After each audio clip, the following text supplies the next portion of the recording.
আমরা নিষেধ করি না আপনার সন্তান স্কুল পড়ুক, কলেজ পড়ুক, ইউনিভার্সিটি পড়ুক, সব পড়ুক মিয়া।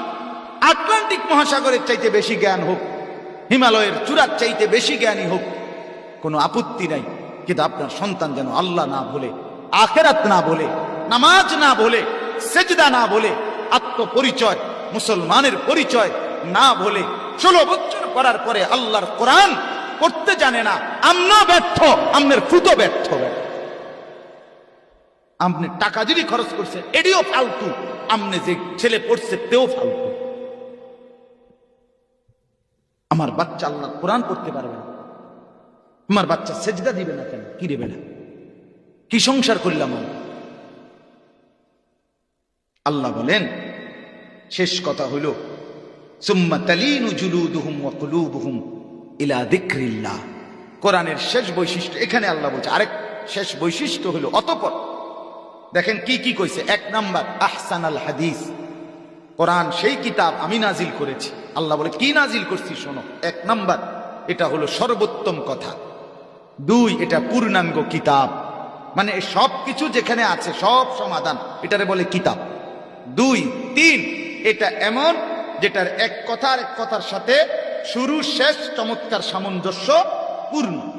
4 এটা সেই কিতাব যেটা আমি নাজিল করছি, যেটা পৃথিবীতে সবচেয়ে বেশি পঠিত, বারংবার পাঠকৃত কিতাব। এরপরে কি? এরপরে হলো এটা সেই কিতাব আমি আল্লাহ যেটা নাজিল করেছি, যেটা শুনলে পড়লে যার অন্তরে আল্লাহর ভয় আছে তার শরীরের লোম দাঁড়িয়ে যায়।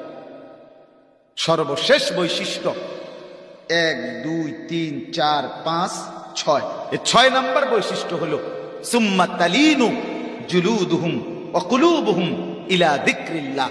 আমার এই কোরআনের বৈশিষ্ট্য শুনে পড়ে শেষ পর্যন্ত অবস্থা কি হয়?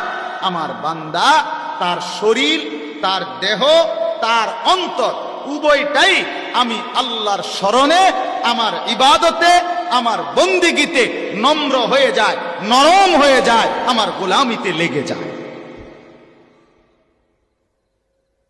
কোরআন পড়তে পড়তে, আমার কোরআন বুঝতে বুঝতে একদিন সে বন্দিগিওয়ালা হয়ে যায়। তার শরীরটাও কোরআনকে মেনে নেয়, তার মনটাও কোরআনকে মেনে নেয়। এই দেহ দিয়ে সেজদা দিতে হবে, নামাজ পড়তে হবে, এটাও মেনে নেয়। এই দিল দিয়ে আল্লাহ রসুলকে মহব্বত করতে হবে, এটাও মেনে নেয়। আল্লাহ বলেন, যালিকা হুদাল্লাহ ইয়াহদি বিহি মান ইয়াশা। এই শেষ কথা শুনেন, আল্লাহ বলে যালিকা হুদাল্লাহ। ও দুনিয়াবাসী শোনো, এই কোরআন এটাই হচ্ছে আমি আল্লাহর হেদায়েত।